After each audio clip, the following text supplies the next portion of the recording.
What's up, guys? If you're watching this video, you either want to know how to pull out one of these injector cups, or you're here because you don't want to buy the $300-400 tool, special tool to do it, and you want to see if there's a homemade version you can do. So this is a 3/4 by 10 tap.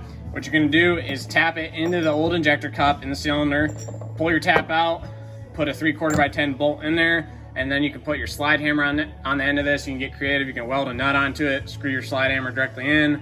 You can just wrap the little puller teeth around it, whatever you got to do.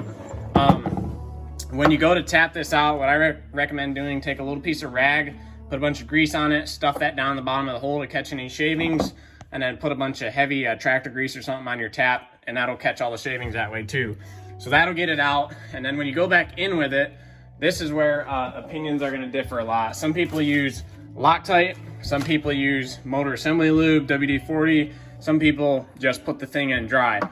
Totally up to you. I'm gonna use a little bit of Loctite just to be safe. And then all you gotta do, get something that fits nicely inside this, a socket or something, or the end of your ratchet extension. Just pound it in lightly. It'll keep going down until you hear the tone change till it clicks on the metal. And then you'll be good to go that way. Put your injector back in and you'll be good to go. So I'll get this one yanked out. This is all the way in the back on the passenger side.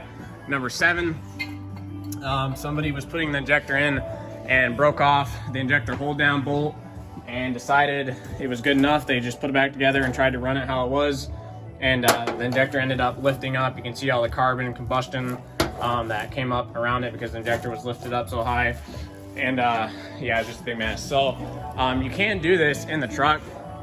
I took out the air box just because I had to get to that bolt to drill it out and get the broken piece off. It was a major pain in the butt. If you want to take this air box out, it's not hard at all. There's 5 bolts on it, as you can see. Well, actually, technically there's studs. There's a nut on the other end. So there's gonna be 3 on the bottom, 2 on the top. We'll come over here to the box. And you can see from here, this is the top, this is the bottom, 3 on the bottom, 2 on the top. There's 1 vacuum line that goes into the firewall. This is underneath the dash. You gotta unplug that. And then you just have your AC lines, 2 bolts in the bracket up here, and a couple electrical connectors on the different sensors and motor and stuff there. Then it'll come right out. You're good to go there. So I don't know if I'll do a time lapse on this or not.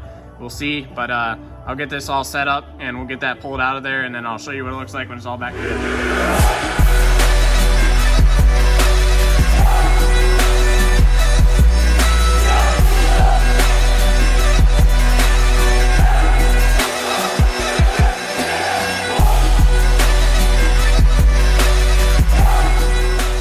Alright guys, so I got the old injector cup out, and what I ended up doing was I cut about 1 inch off the end of one of these 3/4 by 10 thread bolts, and then I welded a piece of all thread to it. So you screw in the end of that 3/4 thread bolt into the injector cup, and then the socket goes over the top. The socket's going to push off the casting on the cylinder head, and all you got to do is just tighten this nut down and it'll pull the whole thing up out just like that.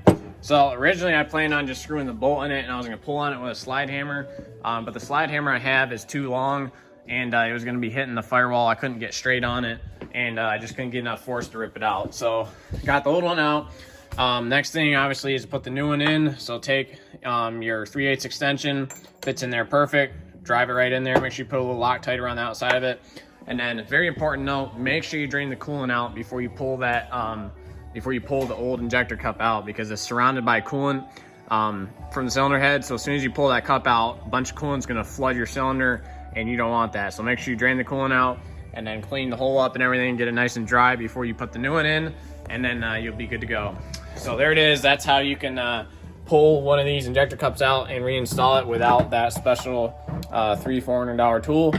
And just take you, I don't know, I have like maybe 10-20 bucks in parts, and just a little bit of time with a welder. So there it is. Hope you liked the video. If you did, like, subscribe, all that good stuff, and we'll see you in the next one.